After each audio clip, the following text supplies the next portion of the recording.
Alright, hey there everybody. So I'm just going to do a quick little demo on how to paint small little objects. And I've got this key here that's kind of weird looking print, but it's one of those fancy keys for pushing buttons and stuff that they got for COVID-19 protection. Anyhow, so you don't have to touch stuff. So, as with all painting, prep work is always important. It's good to make sure you have a nice clean surface that you're going to paint on. Now, I'm not going to do it with a professional sprayer.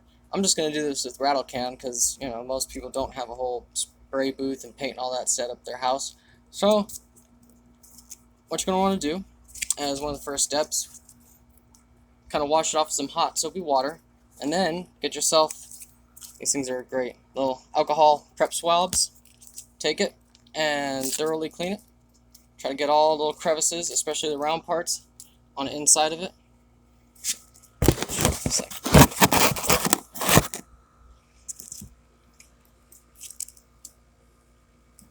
Clean it up real good.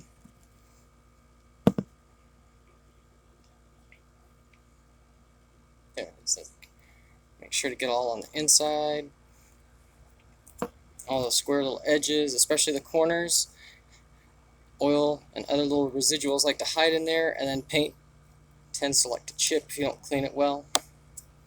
Clean up all the surfaces real nice. And then, even though it is alcohol, it doesn't actually dry instant like I would hope that it does, but it doesn't. Anyways, so it's always good, especially if it's a keychain or something, that you have a way to hook it and let it hang and dry between coats and then for your final coat. And get yourself whatever colors you like from the spray can booth. In this case, I'm going to do black and a bright yellow.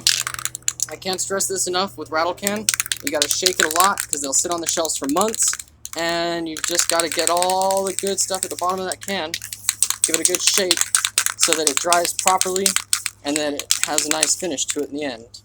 So first, I'll hold a nice distance here. Just do a little initial misting. Nice even strokes from a good mist and distance until it looks like it's kind of got a build on it. Until it's almost all the way opaque, but not quite. You can still see the print underneath it. And then I tend to wait a few seconds, shake the can a little bit more, and do it again. I usually put a little thicker on the second to try to get a nice wet edge and keep this nice glossy edge going.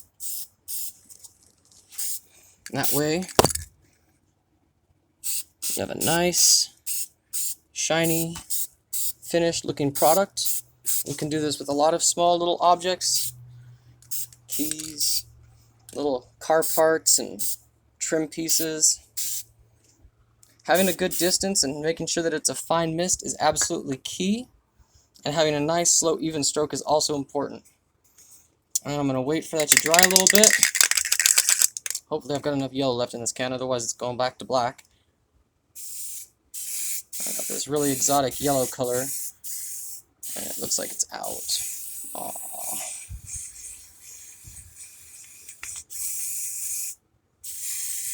You can see the distance I've got here. I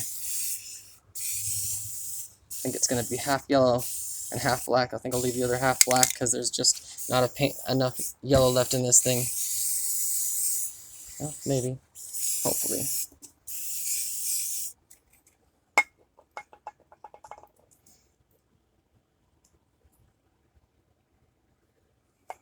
It's kind of cool looking that way, but I want it yellow. That way, I like this color. It's easy to find it if you drop it or see it in low light. Anyways, this is just my little tutorial on how to do little trim pieces and other miscellaneous stuff with a rattle can and get decent results. There you go.